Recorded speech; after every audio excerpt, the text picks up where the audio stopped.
В музее Министерства внутренних дел открыли экспозицию в память о генерал-майоре милиции, заместителе министра внутренних дел Казахской Советской Социалистической Республики Ахмете Тумарбекове.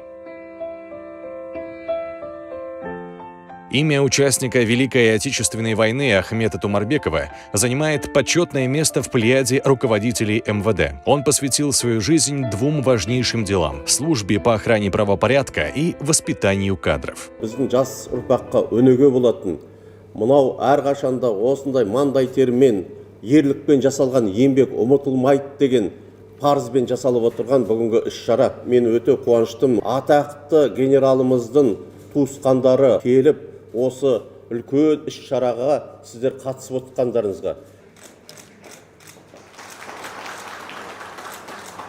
Я от имени семьи глубоко признателен МВД Казахской Республики. Экспозиция открывает историческое полотно целой эпохи творцов, созидателей и патриотов. В открытии уголка памяти, кроме родственников офицера, принял участие Халық Кахармана, бывший министр внутренних дел генерал-полковник Кайырбек Сулейменов. Я был почти членом семьи Тумарбековых в молодые годы.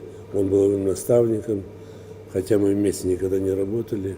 И именно благодаря тому, что я видел пример вот таких людей, как Ахмет Тумарбекович. В конце мероприятия состоялась презентация документального фильма «Истинный сын своего народа», посвященный столетию почетного генерала.